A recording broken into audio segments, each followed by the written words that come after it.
You are watching the Catechized Life with Higher Things. Last week we talked about the first article of the Apostles' Creed, and that article says this, that I believe in God the Father Almighty, maker of heaven and earth.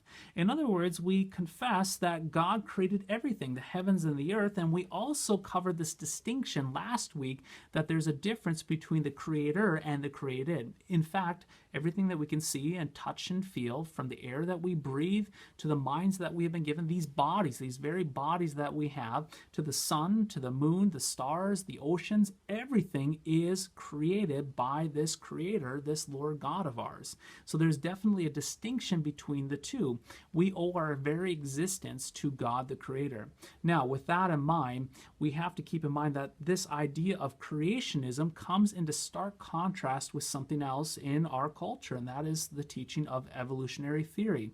Now, evolutionary theory, just briefly, teaches through a series of events, different species can do one of three things. One, they can actually become extinct, or two, they can develop and adhere to their cultural climate, the atmosphere and the context therein, or three is through certain mutation they can develop into a higher or a newer species and progress on. And that's where the teaching of human evolutionary thought comes from, that humankind has evolved through millions of years and has evolved through mutation and progressed to higher and more developed species, such as the human that we see right now.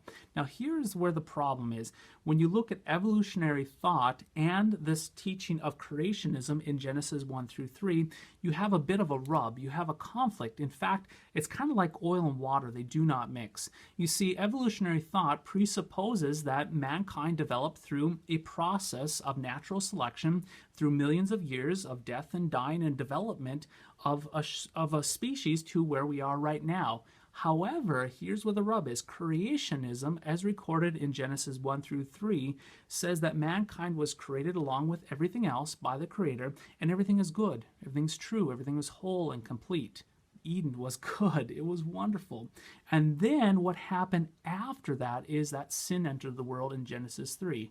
So in other words, evolution presupposes death and decay and dying and mutation before the creation of mankind, whereas creationism says that mankind was created first, and then it is death that happens afterwards, sin that happens afterwards. Now, this is an important distinction to make. It's not just some theological nuance that needs to be hit here, but it is a huge distinction to be made, because we need to keep in mind that God did not create sin.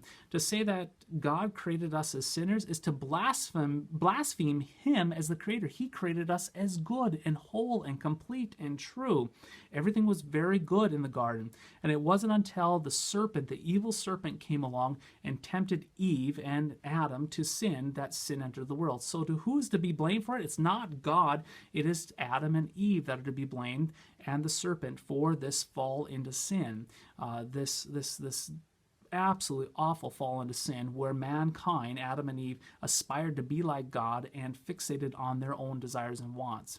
So, to the point here, when we look at evolution and creationism, they stand in stark contrast, because going the one way of evolution, if we're to try to compromise and make it work together, would actually be to blaspheme God as the Creator, that He created sin, when that is not the actual result of Genesis 1 through 3. It is mankind who has fallen into sin. Now, from here, as we look into the second article of the Apostles' Creed, we will be transitioning into what the Lord God does for mankind who has actually fallen into sin from Genesis 3. And just a little brief snip of this, Genesis 3:15 has it all, where we hear the first promise of the gospel of Jesus Christ coming to redeem that which is lost, that which has fallen into sin, mankind.